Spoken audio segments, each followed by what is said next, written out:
Hey Simmers, we have another Paralives news video here for you. First of all, let's delve into a new video that Paralives shared with us all over on their official Discord, as well as YouTube and Patreon. And this is their new animation showcase where they show off some new toddler interactions.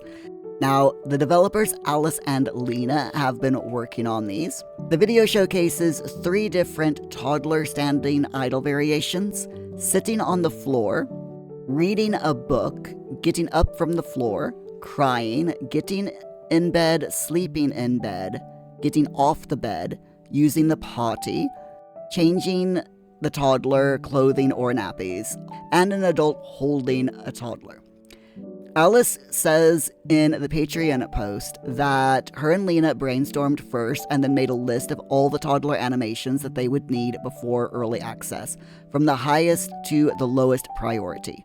She says right now we're focusing on the essentials like basic social interactions and needs, and she says that they still have a good amount of animations to create for toddlers, and she says that they plan to continue working on toddler animations.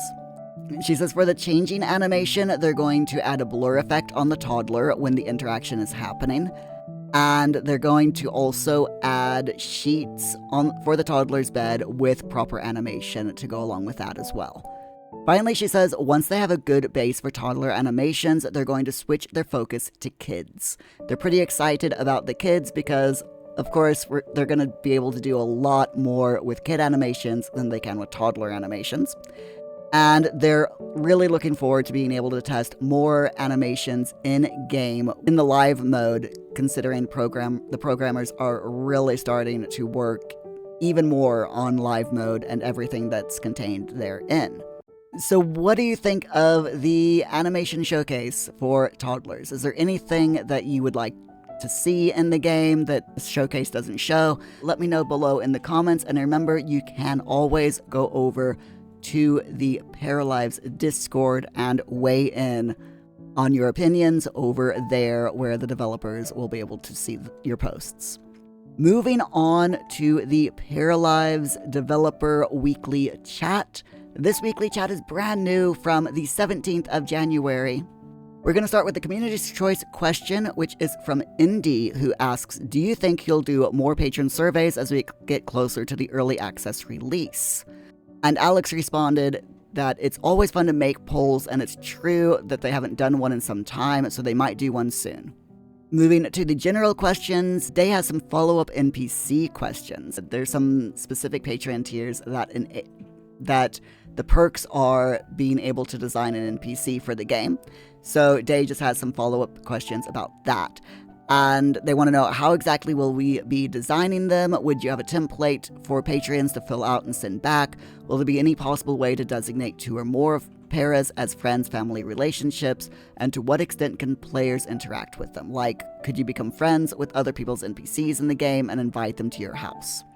And Alex responds, we will send you a template with questions and reference pictures to send. Then we will show you the result, and you'll be able to send us one batch of feedback so that we can tweak the characters. The devs still haven't confirmed if players will be able to define links and relationships between their characters, and says that since the first town will not be able to contain all the characters created for the Patreon rewards, they will use the Patreon characters in 2 ways. When a townie dies in the town and a house is left empty, a household containing the characters of a random Patreon will move into town. And in the Paramaker, when a player wants to randomize the whole character, it will show a random para from a pool of pre-made characters, including the characters for the Patreon reward. And Alex says that patrons will be able to opt out of these alternate ways to get the patron NPCs in the game if they so wish, and that you'll be able to enter a cheat with a special code that the developers will give each patron so that their own household of characters will move into the town and they'll be able to play with them. Alex says you could also enter the cheat again so that the household of another patron that you know appears as well in one of the house in town, which is pretty cool. Dinga wants to know How will NPCs act? Will they get into relationships with each other and move in together? Alex says that when the game releases in early access, NPC characters will not form relationships with other NPCs on their own or decide to move house on their own. However, they do aim to add those features later on.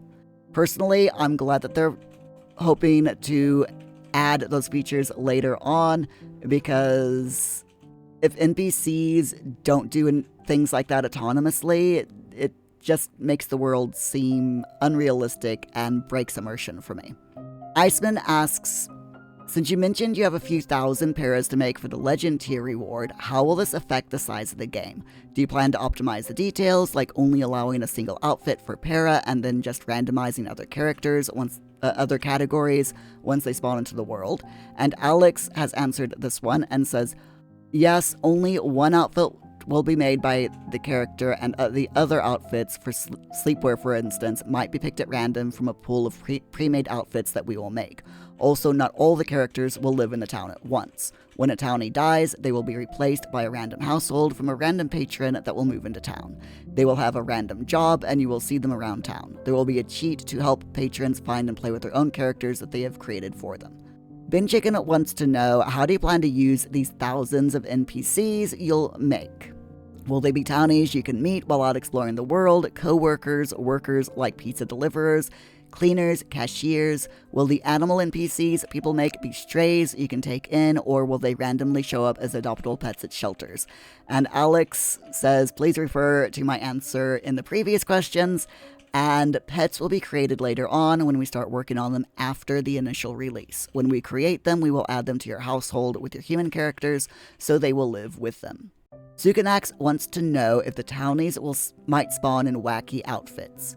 They say obviously a portion would be preset in outfits, but the others could spawn into random combinations, making it look wacky. The combos would be funny though. Alex responds, to make sure the outfits work, we will pick random outfits from a big pool of pre-made outfits that we will create. Wicked Brony wants to know, how far ahead will you announce when early access is ready? A few months, a few weeks, a few days, or will you just drop it on Steam and watch as the chaos unfolds? And Alex has responded, we will announce the exact release date of the game a few months or a few weeks before it's ready. We want to make sure that everything in the game is ready before announcing the date, or else we might risk having to delay it. Personally, I think that is a great way to do it. No solid release date until they absolutely know that it's ready to go out, and then announce it a few weeks to a month or two before they finally release it. Moving to live mode, Aki wants to know, what kind of schools do the developers plan to make in Paralives? And they go on to say, for example, do you plan on doing public school only, or private schools, online schools, boarding schools, etc.? And Anna responded, for early access, there will not be a choice in the schools you enroll in. There will only be one primary and one secondary school. In the future, we might do different kinds of schools, but it's not planned for now. Platypus asks, will paras be able to get temporary promotions or demotions at work? And Jeremy answers this one. Paras will get upgrades as they go through their careers, and these will remain as long as a player wishes them so.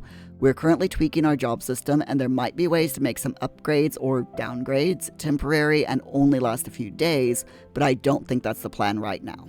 Aki asks, what are some of your favorite careers that the paras have? And Jeremy responds, it's a bit too early to tell. Our jobs and career systems are still being designed, and it's always possible that the list we have right now will change drastically in the upcoming months.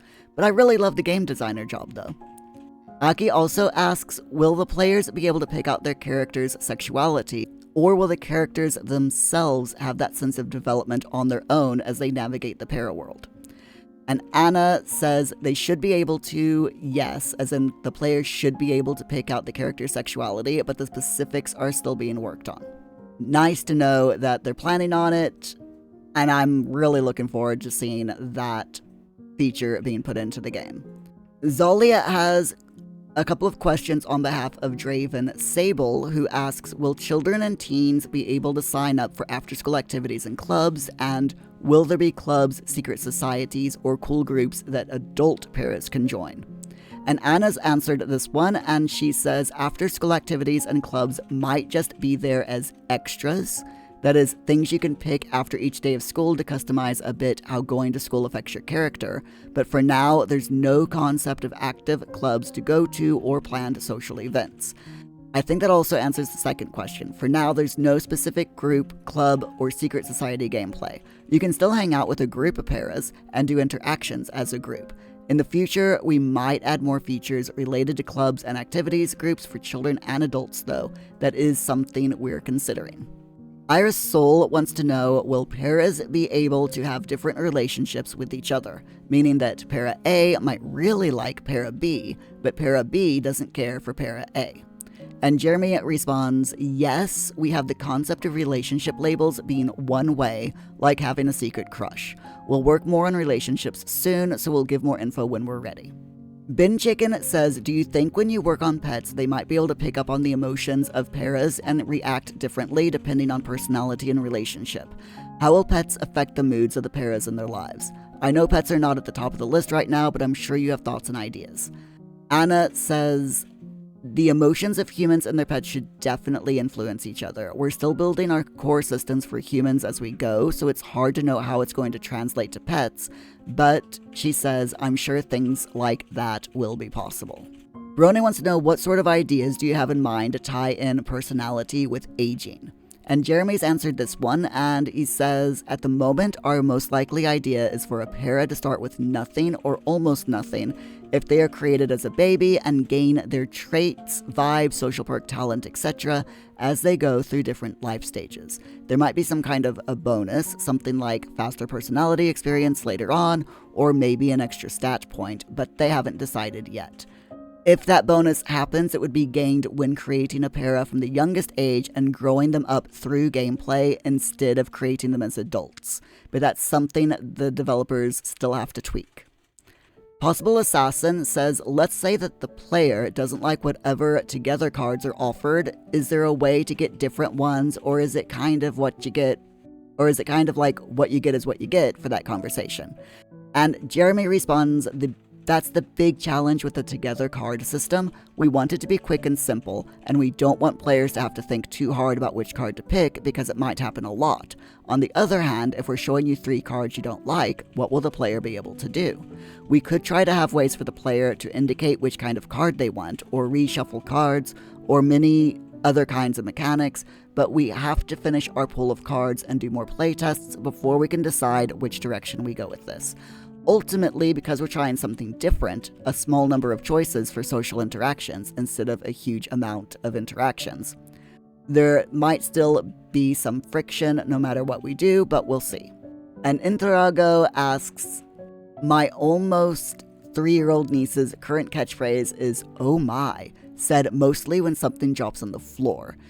Do you intend to capture such adorableness in para-toddlers? And Anna responds, I'm not the toddler specialist of the team, but I can say Alice and Lena are doing a good job so far making our toddlers adorable enough with the animations. So that's good to know.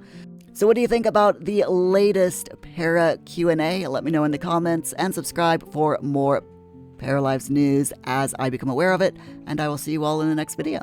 Bye.